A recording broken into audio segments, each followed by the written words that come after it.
Hello नमस्कार, मैं doctor Rajneesh Kumar आप सभी का एक बार फिर से हार्दिक स्वागत करता हूं और उम्मीद करता हूं कि आप सभी जहां भी होंगे स्वस्थ होंगे, सुरक्षित होंगे और अपनी पढ़ाई कर रहे होंगे।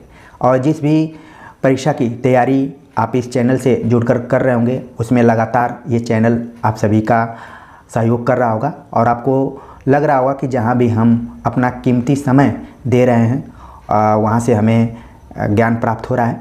और मेरी कोशिश यही रहती है कि आपसे मैं पीपीटी के माध्यम से, पीडीएफ के माध्यम से या फिर ज़रूरत पड़े तो वाइट बोर्ड पर पढ़ाते हुए भी जुड़ता रहूं लगातार। जैसे भी परिस्थिति बनती है और आवश्यकता महसूस होती है, तमाम माध्यमों से मैं जुड़ने की कोशिश करता हूं और मेरा यही प्रयास रहता है कि जिस भी परीक्षा में आप सफल होना चाहते हैं उसमें मैं अपना 100% योगदान दे सकूँ।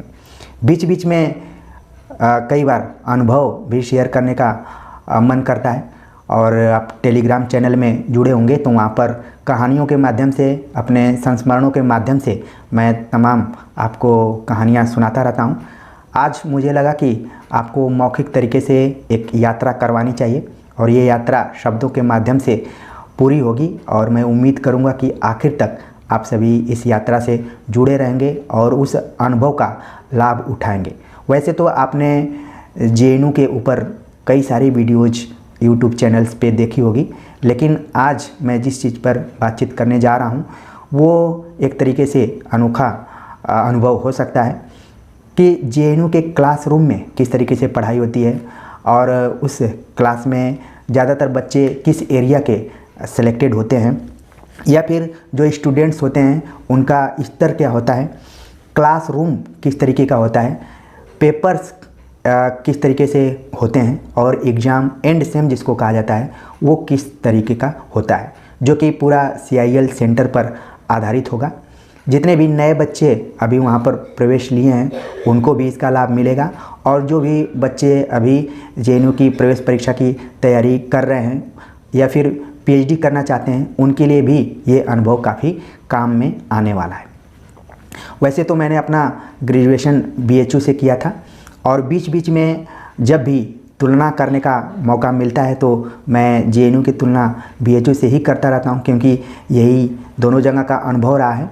जब आप BHU में पढ़ते हैं तो 2-3 शब्दों का ज़्यादातर प्रयोग करते हैं, फैकल्टी, डिपार्टमेंट्स या फिर MA अगर हिंदी साहित्य से कर रहे हैं तो हिंदी भवन का यूज करते हैं। लेकिन जैसे ही आप जेएनयू में एंट्रेंस पास कर लेते हैं, एडमिशन ले लेते हैं, तो वहाँ पर आप देखेंगे कि अलग शब्दों का प्रयोग होता है, जैसे कि स्कूल और सेंटर, इन 2 शब्दों का प्रयोग ज़्यादा होता है। आप कहना शुरू कर देते हैं कि मुझे फला स्कूल में जाना है, यानी कि जैसे SL है तो स्कूल ऑफ लैंग्वेजेज, SSS है तो school of social sciences, SIS है तो school of international relationship studies. तो इस तरीके से आप बार बार शब्दों का यूज करना शुरू कर देते हैं। तो ये दोनों अंतर है दोनों विश्वविद्यालयों में, और कुछ अंतर हैं जिस पर कि मैं बीच में बातचीत करूंगा। स्कूल ऑफ लैंग्वेजेज के अंदर CIL सेंटर है। CIL सेंटर का जो फुल फॉर्म है सेंटर ऑफ इंडियन लैंग्वेजेज, और ये सेंटर ऑफ इंडियन लैंग्वेजेज को हिंदी में कहा जाता है भारतीय भाषा केंद्र।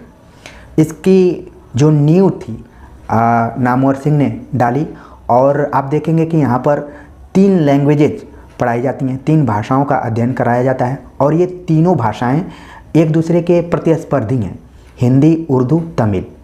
आपने नाम सुनते ही आपके दिमाग में आ गया होगा कि किस तरीके से प्रतिस्पर्धी हैं, लेकिन नामवर सिंह ने इसको जानबूझकर इस तरीके से स्थापित किया ताकि लोगों में एक कंपोजिट कल्चर, एक दूसरे का आदान प्रदान हो और निकटता आए।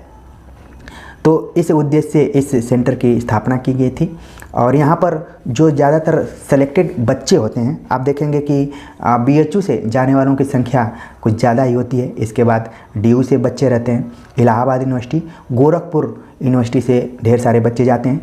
इसके बाद तमाम अन्य विश्वविद्यालयों के बच्चे रहते हैं, लेकिन ज़्यादातर संख्या BHU, DU, इलाहाबाद यूनिवर्सिटी और गोरखपुर विश्वविद्यालय। तो इससे ये पता चलता है कि जेएनयू को लेकर इन विश्वविद्यालयों में जागरूकता है, यहाँ के विद्यार्थी अधिक से अधिक फॉर्म भरते हैं। वैसे स्टेट के आधार पर देखा जाए तो राजस्थान के बच्चे आपको जेएनयू में ज़्यादातर दिखेंगे, पढ़ते हुए मिलेंगे। इसके अलावा यूपी, बिहार के तो मौजूद ही रहेंगे। और बाकी हरियाणा के भी बच्चे रहते हैं, ठीक है, हिमाचल प्रदेश, उत्तराखंड। वैसे जेएनयू में आप देखेंगे तो उसको कहा जाता है मिनी इंडिया, लगभग भारत के हर कोने से विद्यार्थी रहते हैं, लेकिन हिंदी विषय में इन्हीं 4-5 राज्यों का दबदबा रहता है। CIL सेंटर में जैसे आप एडमिशन लेते हैं और आपके धीरे धीरे सहपाठी आते हैं, तो उसमें आप देखेंगे कि जो भी स्टूडेंट्स हैं, कुछ स्टूडेंट्स आपको मिलेंगे जो अभी तड़के BA पास करके आए हुए हैं, यानी कि उनको न्यू कमर कहा जा सकता है। कुछ विद्यार्थी ऐसे होते हैं जो कि दिल्ली में कुछ महीने रहकर, कुछ सालों तक रहकर सिविल सर्विसेज की तैयारी किए और उनका एडमिशन हो गया, ठीक है। और कुछ विद्यार्थी ऐसे होते हैं जो कि पहले भी MA कर चुके हैं, लेकिन उनका सपना रहता है कि वो JNU में पढ़ेंगे, वहाँ से MA करेंगे और जो भी वहाँ का अनुभव है उसको प्राप्त करेंगे। कुछ आपको ऐसे विद्यार्थी मिलेंगे जो वहाँ के प्रोफेसर्स की पत्नी के तौर पर आपको विद्यार्थी कई बार मिल जाएंगे, जैसे कि मेरे भी क्लास में थे और कई जूनियर्स वाले जो क्लास आए थे उसमें भी थे। तो ये 3-4 कैटेगरीज है। बच्चों की संख्या ज़्यादा नहीं रहती है, 35 से 40 के बीच में रहती है। कई बार संख्या इससे 2-4 कम ज़्यादा भी हो जाती है। जैसे कि मैंने एडमिशन लिया था तो उस ज़माने में कुल 21 विद्यार्थियों का चयन हुआ था, तो इतना ही रहता है, 20 से लेकर 40 के बीच में रहता है, जैसा फॉर्म होता है और सीट्स होती है। तो स्टूडेंट्स का जो भी स्तर मैंने बताया कि मिश्रित टाइप के रहते हैं। ऐसा नहीं है कि एकदम पूरे न्यू कमर ही गए हुए हैं या फिर डेब्यूटेंट ही गए हुए हैं, उसमें अलग अलग अनुभव के विद्यार्थी आपको नज़र आएंगे। इसलिए सबका दिमाग क्या होता है, अलग अलग ढंग का होता है, सोचने समझने का जो तरीका होता है वो भी अलग अलग होता है। जितने भी बच्चे अभी हाल फिलहाल में एडमिशन लिए हैं वो मेरी बातों से थोड़ा सहमत हो रहे होंगे। अगर क्लासरूम की बात करें तो जैसे ही आप CIL सेंटर में जाएंगे, शुरुआत में उसकी ऑफिस है, फिर टीचर्स के चैम्बर्स हैं अलग अलग, सबके नेम प्लेट वहाँ पर लगे रहते हैं।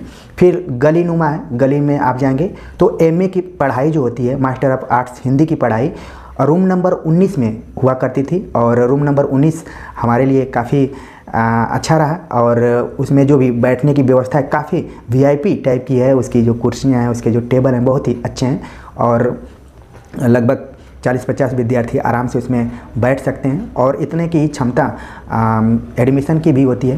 तो काफ़ी अच्छी व्यवस्था रहती है बैठने की रूम नंबर 19 में। लेकिन जैसे ही आप सेकेंड सेमेस्टर में जाते हैं या फिर सेकेंड ईयर में जाते हैं तो आपको रूम नंबर 5 में जाने का मौका मिलता है, जहाँ पर अपेक्षाकृत जो भी कुर्सियाँ हैं ये सब अब लकड़ी वाली आ जाती हैं, ठीक है। शुरुआत में आपको बहुत बेहतर व्यवस्था दिखाई जाती है, लेकिन बाद में आपको लकड़ी वाला बेंच पे बैठना पड़ता है, वो भी ठीक है। थोड़ा सा वो रूम नंबर 19 से अपेक्षाकृत छोटा ही रूम है। ये सभी रूम ग्राउंड फ्लोर पे आपको मिल जाएंगे, ठीक है। अब पेपर कैसे होते हैं JNU में? फर्स्ट सेमेस्टर में आप जाएंगे तो 5 पेपर आपको पढ़ना पड़ता है। सामान्य तौर पर आपको हिंदी साहित्य का इतिहास पढ़ना पड़ता है। इसके बाद आदिकाल जो आरंभिक हिंदी है उसके बारे में पढ़ना पड़ता है। 2 विशेष तौर पर नए पेपर पढ़ने पड़ते हैं जो कि मुझे लग रहा है कि किसी भी केंद्रीय विश्वविद्यालयों में नहीं पढ़ाए जाते हैं। पहला आपको उर्दू पढ़ना पड़ता है, जो हिंदी पढ़ते हैं विद्यार्थी उनको उर्दू पढ़ना पड़ता है, और जो विद्यार्थी उर्दू में एडमिशन लिए हैं उनको हिंदी पढ़ना पड़ता है। और ये 6 महीने तक पढ़ना पड़ता है, ज़्यादा नहीं पढ़ना है, केवल 1 सेमेस्टर पढ़ना पड़ता है पहले सेमेस्टर में। और एक कंपोजिट कल्चर का पेपर होता है जिसमें कि आपको संस्कृति के 4 अध्याय नामक पुस्तक जो इसमें काफ़ी इम्पोर्टेंट रोल निभाती है। तो जो हिंदू मुस्लिम संस्कृति रही है उसको आधार बनाकर इसमें पूरा पेपर को सेट किया गया है, इसको पढ़ना पड़ता है। तो ये एक नया अनुभव होता है, ठीक है। इसके अलावा आपको भाषा विज्ञान पर आधारित एक पेपर रहता है। कुल 5 पेपर रहते हैं, इनको पढ़ना है। अब इन पेपर्स को पढ़ने के बाद बीच बीच में आपको कुछ परीक्षाओं के साथ गुजरना पड़ता है। पहले आपका टेस्ट लिया जाता है, जितने भी क्लासेज चलते हैं उसके 10-15 दिनों के बाद धीरे धीरे टेस्ट की जो शुरुआत हो जाती है। हर पेपर्स का टेस्ट होता है, यानी कि 5 टेस्ट होगा। इसके बाद आपको टर्म पेपर मिलेगा, मतलब कि एक आपको टॉपिक दे दिया जाता है और उसको लिखने के लिए आपको 10 से 15 दिन का समय दिया जाता है और लिख कर आप जमा कर देते हैं। इसके बाद आपका मूल्यांकन होता है। इसके बाद सेमिनार का एक टॉपिक दिया जाता है और सेमिनार आप 2-4 दिन में लिख कर जमा करते हैं और एक दिन उसको प्रेजेंट करना पड़ता है। और ये सेमिनार प्रेजेंटेशन किसी भी विद्यार्थी की जीवन का बहुत महत्वपूर्ण हिस्सा रहता है। उसके व्यक्तित्व को निखारने में ये प्रोसेस काफ़ी काम में आता है। मेरे जैसे विद्यार्थी जो कि बहुत कम बोला करते थे, मैं बीएचयू में बहुत कम बोलने वाले विद्यार्थियों में गिना जाता था, लेकिन जैसे ही मैं पहुंचा जेएनयू वहाँ पर थोड़ा थोड़ा बोलने का प्रयास करना शुरू किया और धीरे धीरे अपने भाषा शैली पर भी मैंने काम करना शुरू किया। करने का मतलब है कि आपका व्यक्तित्व निखरता है। आप सोचना शुरू कर देते हैं कि किसी भी टॉपिक पर किस तरीके से प्रश्न पूछा जा सकता है या फिर किस तरीके से प्रश्न बनाया जा सकता है। ये सारे आपको अनुभव मिलते हैं। कई बार जो सेमिनार होते हैं इतना रोचक और दिलचस्प हो जाते हैं कि 10 बजे से सेमिनार शुरू होता है और कई बार ये 6 से 7 बजे शाम तक भी चलता रहता है। और बीच बीच में जो भी वहाँ के प्रोफेसर्स हैं, जो दयालु प्रवृत्ति के प्रोफेसर हैं, वो कई बार चाय समोसा इत्यादि का भी प्रबंध कर देते हैं और काफ़ी यादगार ये पल होता है। तो ये 3 प्रोसेस है आपके मूल्यांकन करने का। लेकिन देखने में कई बार आता है कि जो आप टेस्ट में आपने परफॉर्मेंस दिया है वो परफॉर्मेंस लगातार आपका अंत तक रहता है। बीच में थोड़ा बहुत उतार चढ़ाव आता है, लेकिन शायद ये ज़्यादा बात मेरी सही होगी कि first impression is last impression वाला मामला कई बार आ जाता है। अगर आप टेस्ट में बहुत अच्छा परफॉर्मेंस किए तो आपको आखिर तक नंबर मिलेगा। टेस्ट, टर्म पेपर और सेमिनार ये 50 नंबर के होते हैं जो समय समय पर आपका मूल्यांकन इनके माध्यम से होता है। लेकिन एक आखिर में एग्ज़ाम होता है जिसको कि एंड सेम कहा जाता है, ये 50 नंबर का होता है। तो इसमें समग्र जो भी आपने पूरा एक सेमेस्टर में पढ़ा है उससे प्रश्न पूछे जाते हैं। तो इस तरीके से आप उसका एग्ज़ाम देते हैं।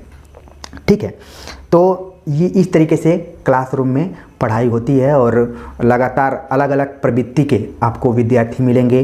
कई ऐसे विद्यार्थी हैं जो आपको लगेगा कि सही में प्रेमचंद, अज्ञेय, मुक्तिबोध या फिर जितने भी हिंदी साहित्य के प्रमुख व्यक्तित्व और लेखक रहे हैं, कुछ कुछ उसी तरीके से व्यवहार भी करना शुरू कर देते हैं। आपको इन्जॉय, आनंद आने लगता है कि हम अच्छे लोगों के बीच में हैं और अच्छी जगह पर आए हुए हैं। शायद यहाँ नहीं आते तो इस तरीके के व्यक्तित्वों से हमारा परिचय नहीं हो पाता। जहाँ तक प्रोफेसरों की बात है तो सभी प्रोफेसर वहाँ पर बहुत ही ईमानदारी से पढ़ाते हैं। और जेएनयू में एक खास विशेषता है कि कोई रिसर्च स्कॉलर आपको नहीं पढ़ाता है। जितना भी जो भी कोर्सेज है सारे आपको प्रोफेसर भी पढ़ाते नज़र आएंगे।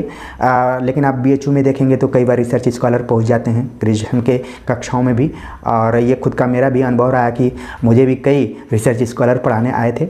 इलाहाबाद विश्वविद्यालय या फिर और केंद्रीय विश्वविद्यालयों में देखेंगे तो थोड़ा सा रिसर्च स्कॉलर को भी स्पेस दिया जाता है। लेकिन जेएनयू में पढ़ाना है तो प्रोफेसर ही पढ़ाएंगे, वरना उस दिन का क्लास खाली जा सकता है। ठीक है, और बच्चों की कम संख्या रहती है तो अटेंडेंस को लेकर भी बहुत उसमें ताम झाम नहीं रहता है, न कोई बाउंडेशन है, क्योंकि हर शिक्षक अपने हर छात्र से भली भांति परिचित हो जाता है। और परिचित तो यहाँ तक हो जाता है कि उसको मालूम रहता है कि कौन किसके साथ बैठता है, कौन किसके पीछे बैठता है, कौन किसके आगे बैठता है, कौन कम बोलता है, कौन ज़्यादा बोलता है। सबकी अलग अलग ढंग की प्रवृत्ति होती है, तो सबसे परिचित होते हैं। और ये भी मालूम रहता है कि कौन कल आया था, कौन नहीं आया था, कौन कहाँ था। क्योंकि ये आवासीय विश्वविद्यालय है तो आपको हर टाइम पे कोई ना कोई कहीं टहलते हुए मिल जाएगा। और यहाँ पर सेंटर के अलावा जो भी पढ़ाई होती है, सेंटर में, हर सेंटर में एक चीज़ है कि आपको वहाँ पर जो भी प्रिंटिंग ये प्रिंट आउट करने वाली मशीन है, फ़ोटोकॉपी की मशीन आपको मिल जाएगी।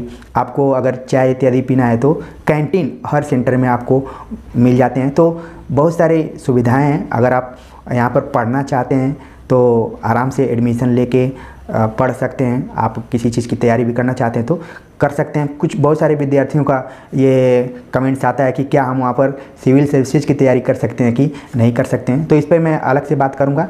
लेकिन जब भी आप एमए में एडमिशन लेते हैं तो आपका मुख्य रूप से 2 उद्देश्य रहता है। एक तो आप राजधानी में आपको रहने का मौका मिल जाता है और अपेक्षाकृत सस्ते जगह, क्योंकि जेएनयू को ये माना जाता है कि ये केवल यूनिवर्सिटी नहीं है बल्कि एक पूरक विश्वविद्यालय है। डीयू के विद्यार्थी भी जेएनयू से बहुत कुछ सीखते हैं, जामिया मिलिया के विद्यार्थी भी सीखते हैं, और जो भी दिल्ली में स्टेट लेवल की यूनिवर्सिटीज़ हैं सारे विद्यार्थी और तमाम जगहों के भी विद्यार्थी जाते हैं। तो ये पूरक विश्वविद्यालय के रूप में भी है, तो इसमें अलग अलग जगहों के भी विद्यार्थी जुड़ते रहते हैं। ठीक है, तो पढ़ना चाहिए आपको। दूसरा बार बार आता है कि जेएनयू में सिविल सर्विसेज की तैयारी जाकर लोग करते हैं, तो इस पर मैं अलग से बात करूंगा कि कितनी सच्चाई है इसमें। ठीक है, तो आज मुझे लगा कि आपको बताना चाहिए कि जेएनयू के क्लासरूम में किस तरीके से पढ़ाई होती है और किस तरीके के विद्यार्थी आते हैं और उसके परीक्षा का क्या सिस्टम है, किस तरीके से विद्यार्थियों का मूल्यांकन किया जाता है। तो उम्मीद है कि जो अभी हाल फिलहाल में विद्यार्थी हैं वो इसका लाभ उठाएंगे और जो आगे आना चाहते हैं वो भी इसका लाभ उठा पाएंगे। पीएचडी के जो भी विद्यार्थी हैं मैं उनको बता दूं कि उनका जो क्लास है वो फर्स्ट फ्लोर पे चलता है, और आपको जो पीएचडी का कोर्स वर्क है उसमें तमाम नए पेपर्स के माध्यम से नए विषय वस्तुओं से परिचित होने का मौका मिलता है। ये भी बड़ा ईमानदारी से पढ़ाया जाता है और इनका भी सेम उसी तरीके से होता है। पहले टेस्ट लिया जाएगा, टर्म पेपर दिया जाएगा, फिर एंड सेम होता है। ठीक है, तो इस टाइप से पीएचडी में भी है। तो आप पीएचडी वहाँ से करना चाहते हैं तो अभी से तैयारी में लग जाइए। अगर आप जेएनयू में एडमिशन ले लेते हैं तो वहाँ जाने के बाद बहुत सारी चीज़ें आप सीख जाएंगे, बहुत सारी चीज़ों से परिचित हो जाएंगे, जिसके बारे में मुझे बहुत बताने की ज़रूरत नहीं है। आज मैंने केवल एकेडमिक रूप में ही आप सभी से बातचीत किया, क्योंकि हम एकेडमिक रूप से ही आप सभी से जुड़े हैं। बाकी एकेडमिक रूप से आप परिचित हो जाएंगे तो पॉलिटिकली तो आप अपने आप जाकर वहाँ चीज़ों को देख पाएंगे। तो उम्मीद है कि आज का ये अनुभव आप सभी को अच्छा लगा होगा। कमेंट्स कर ज़रूर बताइए और आपके मन में एक उत्साह जागृत हुआ होगा कि हमें जेएनयू में पढ़ना चाहिए। आगे कभी मैं अपने बीएचयू के बारे में भी बताऊँगा, तो लगातार जुड़े रहिए मुझसे। और बाकी प्रतियोगी परीक्षाओं के दृष्टिकोण से तो हम रोज़ ही मिलते हैं, तो ज़रूर कमेंट्स कीजिए कि आज का ये अनुभव आप सभी को कैसा लगा। मिलते हैं एक नए टॉपिक के साथ, तब तक के लिए नमस्कार।